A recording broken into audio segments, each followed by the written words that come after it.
Assalamualaikum warahmatullahi wabarakatuh. Kembali lagi dengan saya Elsa Fatirahma di Aspenku Marketplace Ekspor khusus produk Indonesia. Dan hari ini spesial banget nih karena kita kedatangan tamu dari Mahaqueen. Kan kemarin kita udah pernah berkunjung ke Mahaqueen. Terus Bu Enda sempat nge-share banyak banget ilmu nih. Dan orang-orang juga pada excited ya dengan apa yang di-sharing sama Bu Enda tentang bisnis briket, ekspor briket dari Mahaqueen. Nah, hari ini Bu Enda spesial datang ke kantor Aspenku. Ya, ini kunjungan silaturahmi. Silaturahmi. Ya. Sekaligus kalian mau curhat ya, Bu. Ternyata nih ada beberapa hal yang berubah ketika akhir-akhir ini ya pandemi. Betul. Dan masalah-masalah itu tentu mungkin belum banyak orang tahu gitu, apalagi solusinya gitu ya, Bu. Ya. Jadi silakan Ibu, curhat dulu. Oke. Sebelumnya terima kasih saya sudah diterima di Aspenku. Ini apa ya, sebuah persahabatan yang mudah-mudahan ke depan membuat dua-duanya menjadi punya manfaat yang lebih banyak ya, termasuk sharing ideas atau bisa dikatakan saya memberikan clue lah ke teman-teman yang ada di industri yang sama. Mungkin saya tidak mengatakan bahwa yang saya dialami juga, tapi bisa juga berarti bahwa ini sekedar berbagi pengalaman aja ya, Elsa. Ini loh yang saat ini kira-kira sedang dialami oleh kebanyakan industri-industri di tanah air inilah.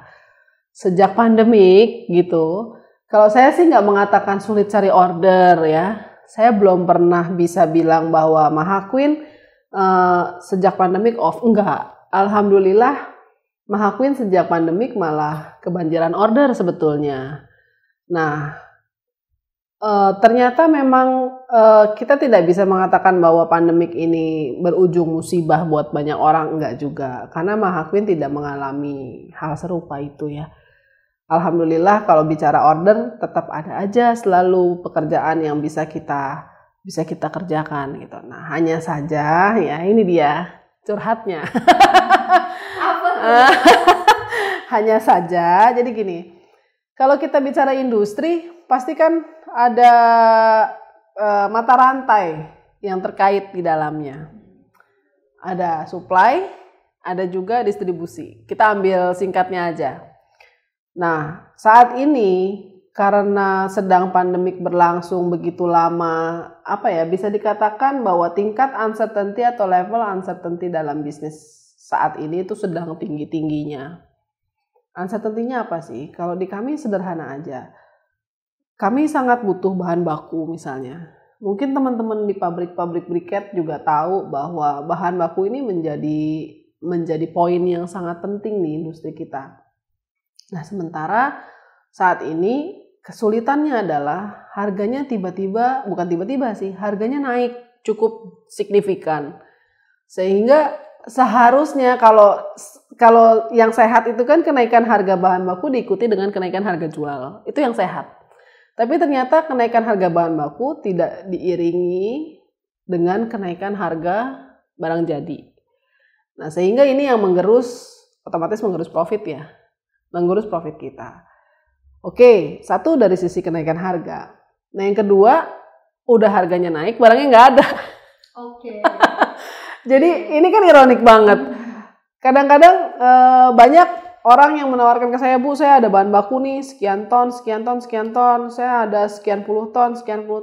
Tapi begitu saya minta menunjukkan si puluhan tonnya ini, oh ternyata harus diproses dulu, Bu.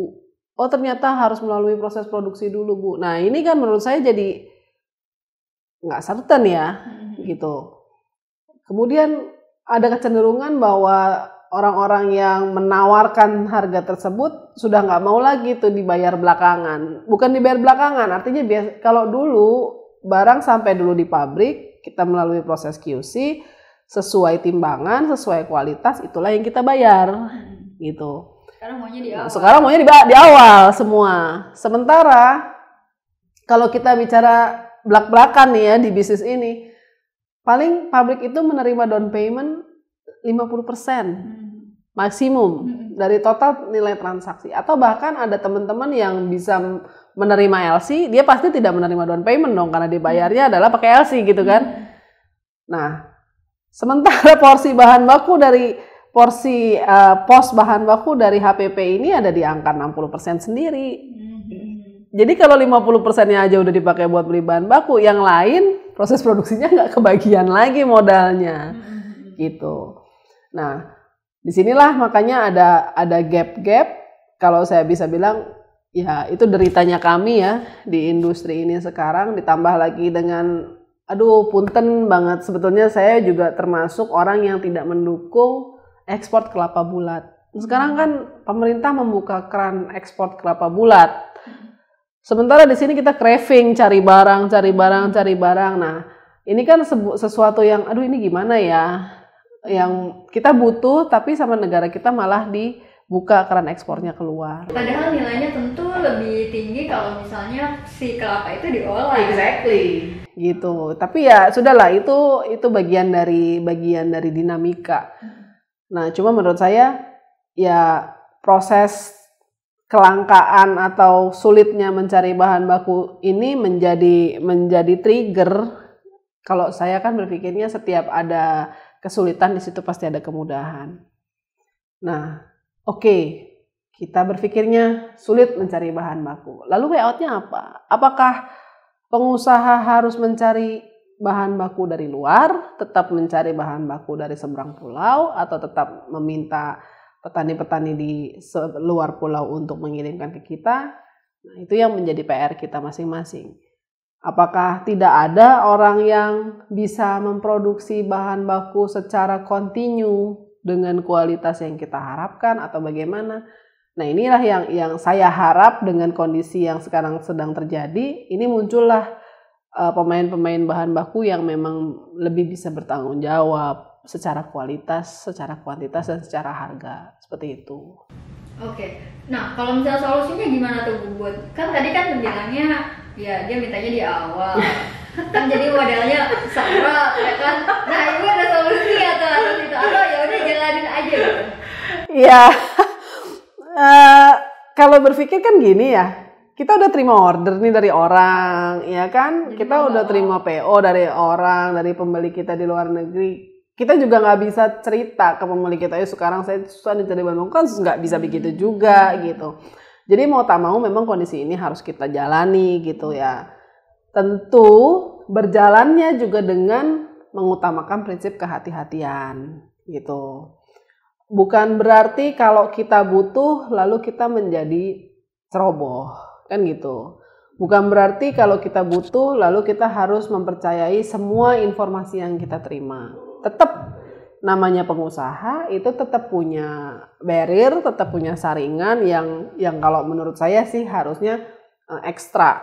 Apalagi di masa-masa susah begini, sorry itu saya memang banyaklah oportunis yang mencoba peruntungannya di dunia ini, di dunia arang ini gitu.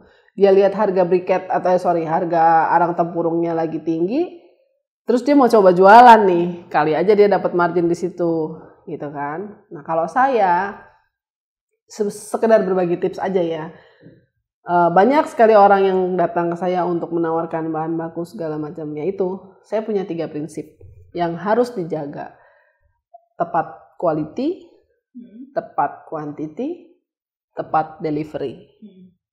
3 ini tidak boleh miss, gitu. Kalau perlu disurvei, ya disurvei.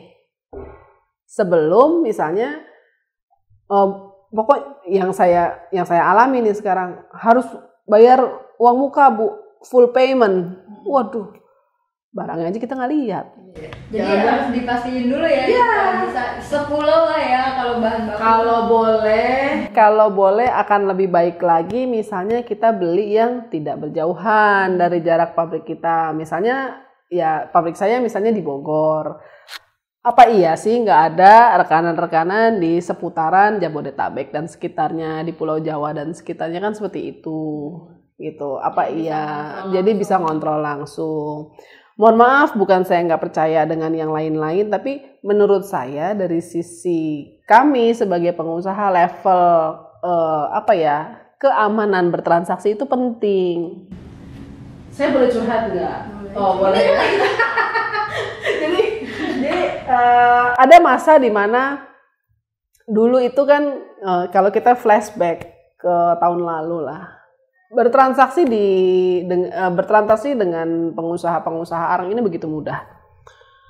Dulu itu mereka setahun yang lalu lah, katakan yang paling dekat, mereka menawarkan ke kita, oke Bu, kirim aja dulu, nanti bayar di pabrik begini gitu ya, lebih gampang. Tapi kalau sekarang nggak bisa, mereka jual mahal loh ke kita. Yang ada duit bayar, nggak ada duit ya sudah, jangan beli sama saya. Nah, yang lebih membuat saya miris kadang-kadang di level kita orang yang sama-sama berusaha, teman-teman udah ada yang kasih DP nih misalnya ke pengusaha arangnya sekian puluh juta misalnya, tapi yang ekstrim barang ini pun tidak dikirim dengan alasan belum lunas. Padahal kalau kita bicara transaksi, tanda keseriusan kita ya wajar dong kalau kita tahan uang kita, nggak kita serahkan semua, karena kan apa jaminannya kamu akan kirim barang itu ke saya, iya dong. Nah kalau memang ternyata nggak ada, terus gimana kalau uangnya lenyap gitu. Makanya saya katakan kalau saya saat ini, pabrik saya saat ini polisinya adalah lebih memilih ada barang yang bisa saya survei, saya cek, saya timbang, saya lihat di lokasi, saya bayar. Dibandingkan saya misalnya diberikan, oke, ada Bu 30 ton, tapi barangnya goib. Gitu. Ya, jadi prinsip kehati-hatian ya, yang harus lebih diutamakan di masa pandemik ini. Karena memang ini bisnis yang saya ulang-ulang lagi terus, level ketidakpastiannya saat ini sedang sangat tinggi gitu, terutama untuk supply. Itu kan tadi tentang supply nih Bu. Nah kalau misalnya distribusinya Bu, shippingnya gimana? Oh ya, itu sekarang mungkin menjadi PR buat semua pihak ya. Saya bisa dikatakan mungkin saat ini adalah masa sulit bagi kita semua untuk kita bisa produksi nih ceritanya. Oke, urusan bahan baku berarti tadi clear ya. Anggaplah pabrik nih sekarang bisa bergerak, bisa produksi segala macam. Tapi ternyata biasanya kan pabrik menunjuk forwarding agent untuk mengurus pekerjaan ini. Nah, dunia sedang mengalami shortage kontainer saat ini. Apa itu shortage kontainer? Ternyata jumlah kontainer yang tersedia tidak mampu untuk mengcover jumlah kargo yang akan dikirim, kurang.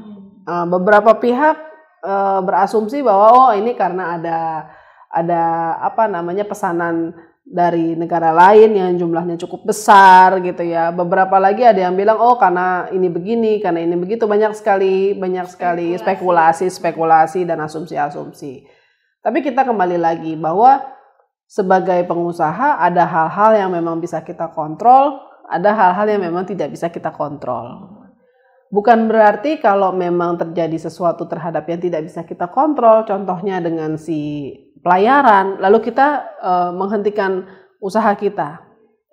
Ini menurut saya sih dua aspek yang terpisah. Which is industri briket bisa memproduksi. Urusan untuk pengapalan adalah istilahnya terminologi yang lain gitu, di bagian yang lain gitu kan. Nah gimana ceritanya supaya kita bisnisnya tetap secure nih, ordernya tetap jalan, tetap bisa kita penuhi pekerjaannya. Nah kalau di kami sendiri, akhirnya term yang biasanya kita pakai FOB, yang biasanya mungkin beberapa teman-teman berani mengambil CNF, ini diubah. Kita siasati.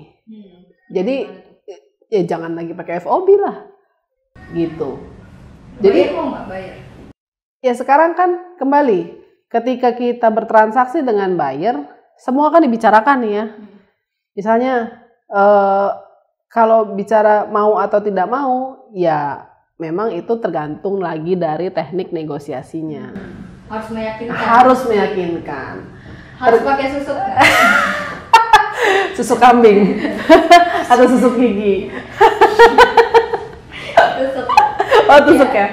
Jadi maksudnya gini, kembali lagi approach. Nggak suddenly orang datang terus kita bilang kita lagi susah loh mau kirim ini nggak bisa. Ya nggak bisa begitu juga. Harus ada fakta-fakta lapangan yang memang kita sampaikan ke buyer sebelumnya. Jadi pada saat transaksi di awal sudah kita mention bahwa oke, nih kamu mau bikin produk misalnya di Mahaqueen misalnya gitu. CNF bagaimana Endah? Oh CNF kita nggak cover. Langsung saja dijelaskan CNF kita nggak cover. Kenapa nggak cover? Karena sekarang harga freight, ocean freight ini sedang tidak stabil. Kan nggak lucu juga kalau misalnya saya deal di angka misalnya 2.000 misalnya US dollar untuk mengirimkan satu kargo ke negara X. Tiba-tiba H-3 harganya jadi 3.000. Iya kan? Buyer itu punya tendensi ngelihatnya kita yang nggak bener. Kalau tiba-tiba kenaikannya ada adjustment kenaikan. Tapi kalau turun dia melihat kita jujur. Itu kan nggak fair ya. Jadi kalau memang ternyata adjustmentnya adalah naik, itu pasti bikin kita sakit kepala lah. Eksporternya pasti sakit kepala. Ngomong apa ini ya alasan kenaikannya? Padahal urusan kenaikan itu betul-betul di luar otoritinya pabrik atau di luar otoritinya produsen. Itu adalah kebijakan pihak pelayaran yang memberikan tarif kan gitu. Nah oleh karena itu hal-hal yang membuat pusing kepala ini, mari kita eliminasi, kita take out dari proses transaksi kita. Jadi kalau katakanlah memang termnya adalah FOB, ya you do your term in FOB gitu. Jadi ya kamu siapkan barang, kamu siapkan dokumen, invoice, packing list, dan COO misalnya. Ya udah, yang cari kapal siapa? Yang cari kapal tetap si buyer, kan gitu. Atau kalau mau lebih secure lagi, Mister, saya proses barang sampai selesai di gudang saya lunas. Bisa begitu. Ada yang mau ya? Pasti ada. Yang penting pada saat nanti barang sudah selesai, pada saat nanti barang sudah terpacking semua, dia datang atau kita video call atau apapun itu caranya, teknologi sekarang sudah canggih, di QC lah sama dia. Sudah sesuai QC lunas. Gitu. Jadi ini mengurangi impact sakit kepala kita gitu ya. Gitu.